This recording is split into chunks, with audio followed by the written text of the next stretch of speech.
Bienvenue, chers téléspectateurs de Digital Congo, à cette émission Questions internationales qui traite de sujets internationaux, mais aussi des relations qui lient la RDC et d'autres pays du monde et aussi avec d'autres organisations du monde. Alors aujourd'hui, nous recevons pour vous M. Xenon Mukongo Ngoy, qui est rapporteur du panel qui devra accompagner le président de la République, Félix-Antoine Tshisekedi, à la présidence de l'Union africaine. Bonjour, monsieur. Bonjour, madame. Merci d'être venu. C'est un plaisir. Chers téléspectateurs, vous le savez aussi bien que moi que c'est déjà en février prochain que le président Félix-Antoine Tshisekedi sera investi à la tête de l'Union africaine. Et avec M. Xenon Mukongo, nous allons aborder tous les contours de la présidence du chef de l'État à l'Union africaine. Alors, monsieur, comme je l'ai dit tout à l'heure, déjà au mois de février 2021, le mois prochain, le président Félix-Antoine Tshisekedi sera investi comme président en exercice de l'Union africaine. Et le président de la République s'est constitué un panel. Et vous en faites partie, vous êtes d'ailleurs le rapporteur de ce panel. Dites-nous quel sera le rôle du panel, de ce panel dont vous faites partie, et qui sont les membres qui en font partie? Alors, c'est depuis le mois d'octobre de l'année dernière que le président de la République a créé par ordonnance le panel des hautes personnalités qui devront l'accompagner à sa mandature à l'Union africaine.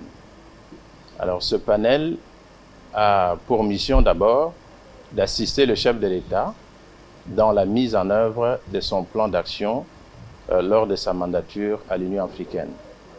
Et ce panel est composé de 6 panélistes, d'un rapporteur et d'un rapporteur adjoint.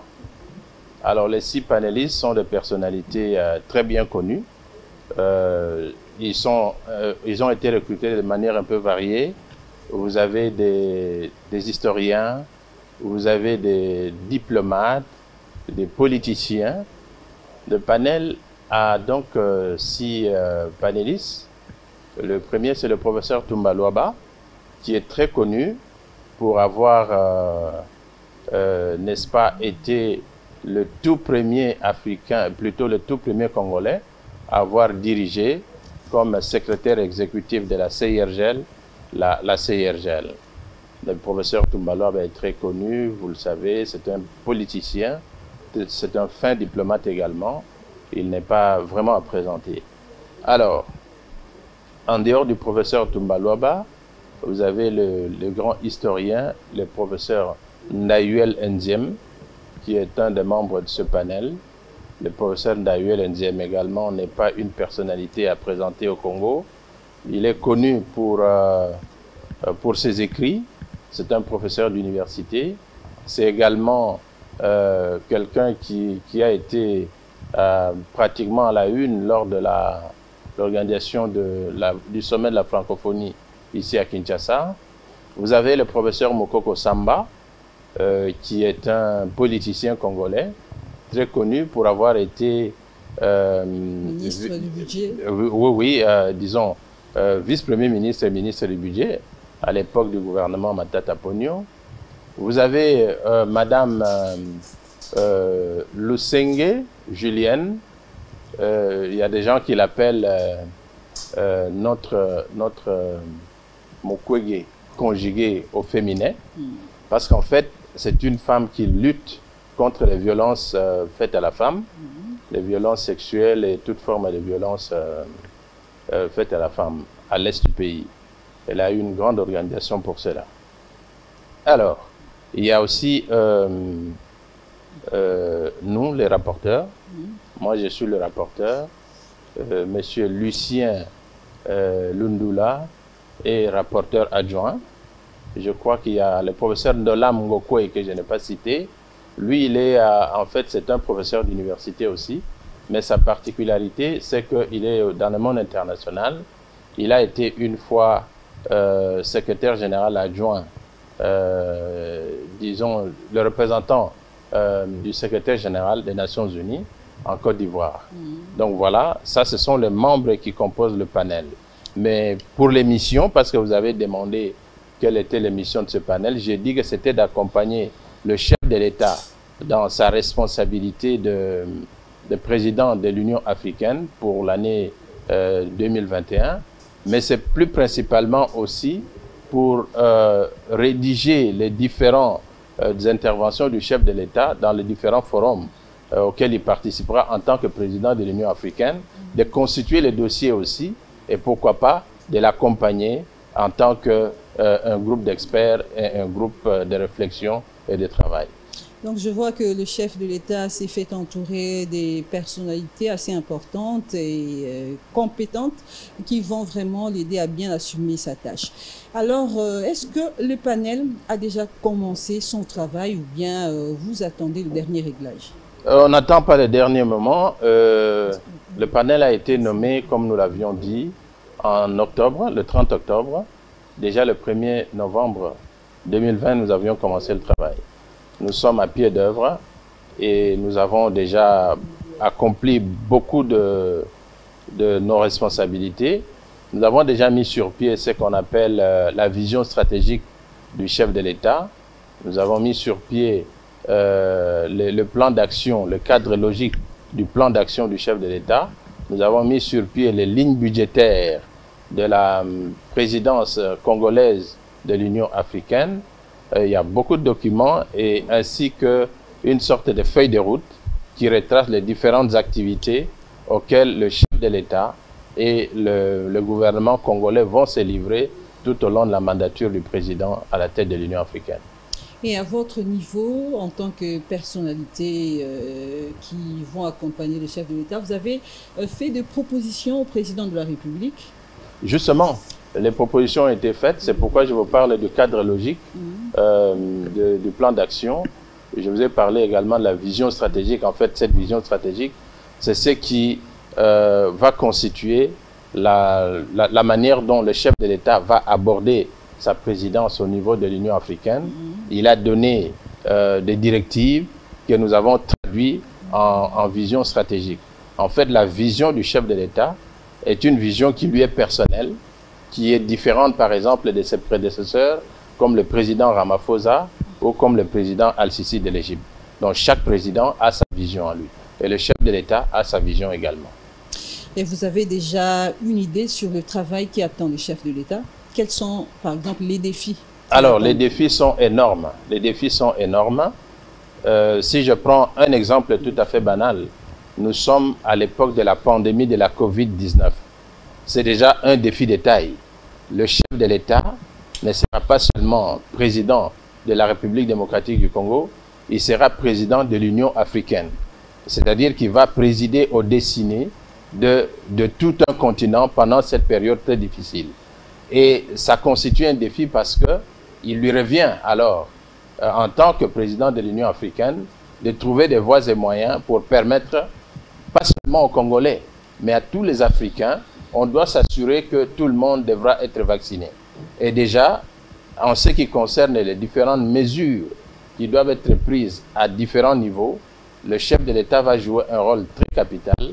C'est pour cela qu'il est entouré d'une équipe costaud et aussi d'un conseiller très compétent qui l'aide dans la couverture maladie et vaccinale. Oui, puisqu'on parle déjà de la Covid, l'une des voies, des mesures pour éradiquer la Covid, c'est le vaccin, comme vous l'avez bien dit. Mais l'Afrique n'est pas dotée des matériels adéquats pour essayer pour conserver ces vaccins. Comment le chef de l'État va s'y prendre? Alors, vous savez, c'est quelque chose de nouveau qui vient d'arriver et on étudie les voies et moyens pour savoir comment le faire. Mais vous savez, nous sommes dans un monde qui est devenu pratiquement un seul village. Vous savez, cette maladie a commencé trop loin d'ici, en Chine, ça a envahi le monde entier. De la même manière que la maladie s'est répandue, de la même manière, les États se mettent ensemble pour essayer de trouver des voies et moyens de combattre. D'abord, la coopération internationale. C'est à travers la coopération internationale que nous allons bénéficier, nous aussi, des voies et moyens qui vont nous permettre de faire venir les vaccins ici en République démocratique du Congo. Il y a beaucoup de pays qui se sont dotés déjà de ces vaccins et nous sommes en train de travailler. Le chef de l'État est conscient de cela. On doit faire en sorte que, pas seulement la République démocratique du Congo, que tous les pays africains puissent obtenir une couverture vaccinale en ce qui concerne la COVID-19. Et quelle sera la touche particulière que le chef de l'État peut apporter pour permettre de le différencier de ses prédécesseurs? Alors, je vous ai dit que chaque chef de l'État a sa vision en lui. Le président Tshisekedi a sa vision également. Sa vision est fondée sur pratiquement le fameux principe qui a été véhiculé ici par le Congolais, c'est-à-dire que celui qui dit le peuple d'abord. Le peuple d'abord, c'est un concept qui a été développé ici dans ce pays, mais c'est un concept que on va transposer au niveau continental. Au niveau continental, pour faire en sorte que la vision du chef de l'État soit celle-ci, c'est-à-dire une Union africaine au service des Africains. Voilà, sa vision part de là. Et ce principe de l'Union africaine au service des Africains va être éclaté en 9 piliers. Donc, la vision du chef de l'État comporte 9 piliers. 9 piliers variés selon les différents thèmes qui vont être exploités au courant de cette année. Voilà en bref. Mais en dehors de cela, l'Afrique a plusieurs défis à relever. Il y a des guerres par-ci, le terrorisme par-là, plein de problèmes. Est-ce que le chef de l'État y a pensé? Qu'est-ce qu'il peut faire par rapport à tout ça? Ce qu'il peut faire, c'est que il y a une autopsie de tous ces défis qui a été faite et qui fait que on va non seulement se focaliser sur ce qu'on va considérer comme les priorités du chef de l'État en particulier, mais aussi sur des questions qui ont été traitées avant par ses prédécesseurs et qui sont encore pendantes. Je vous donne par exemple la question qui a été le socle même de la vision de l'année passée, c'était faire taire les armes.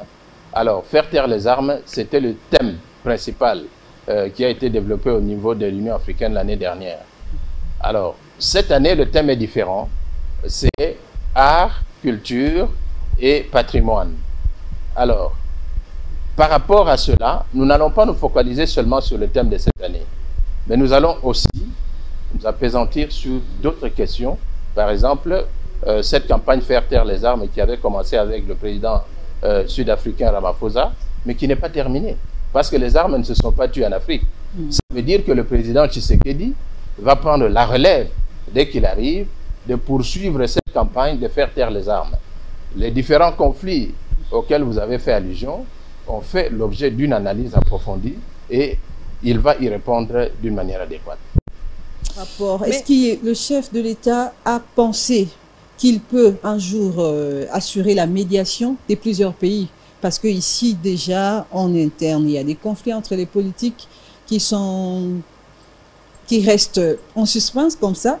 Et je ne sais pas son niveau à l'Union africaine. Est-ce qu'il arrivera à assurer la médiation entre deux pays africains en conflit? Mais pourquoi pas?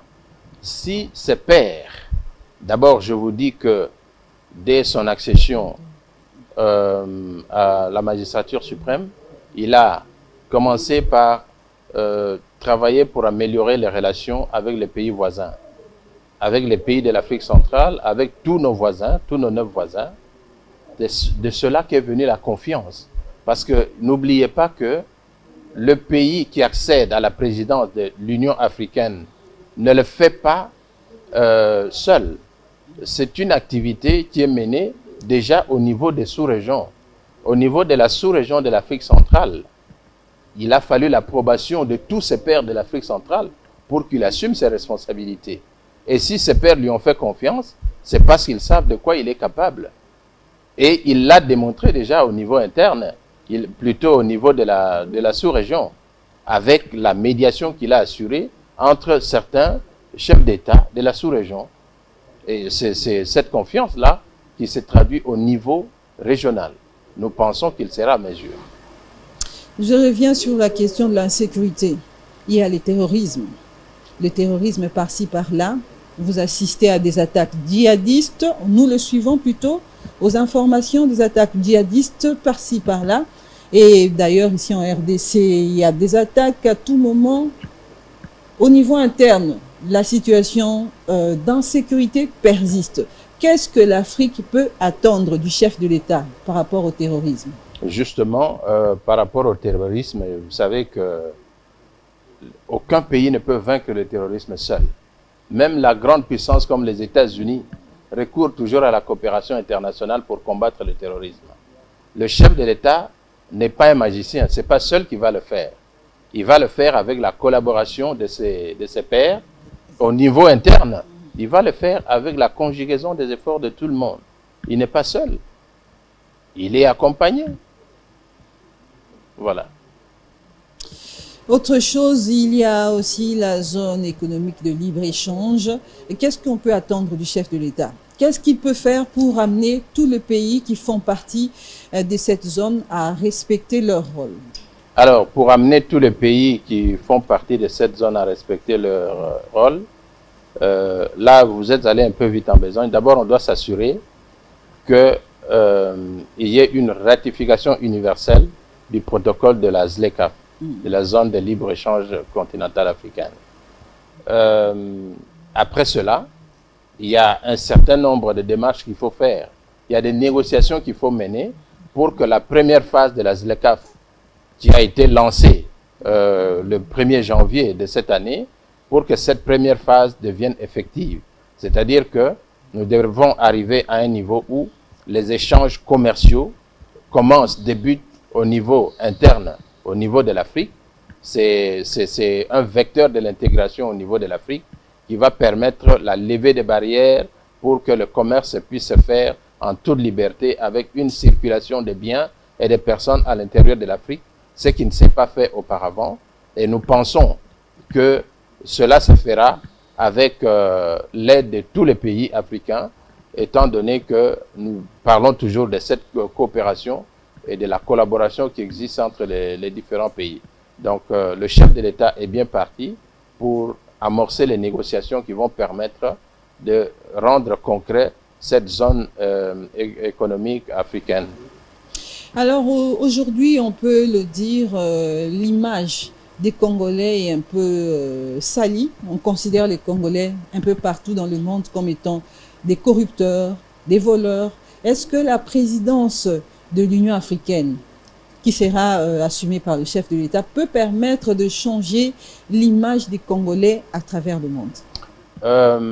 Je crois que c'est une opportunité qui nous est donnée à nous Congolais d'assurer le comeback de la République démocratique du Congo sur la scène continentale et sur la scène internationale. Nous devons profiter de cette occasion pour montrer le meilleur de nous-mêmes, donner le meilleur de nous-mêmes, faire voir que le Congolais n'est pas ce qu'on croit qu'il est, mais le Congolais est un travailleur qui peut faire émerger l'Afrique. Il y a beaucoup de défis, mais le président, avec ses équipes, va travailler de manière à relever ces défis et à confirmer le sérieux de la République démocratique du Congo sur la scène continentale. Voilà, je crois qu'on est à la fin de cette émission. J'ai épuisé toutes les questions que j'ai prévues.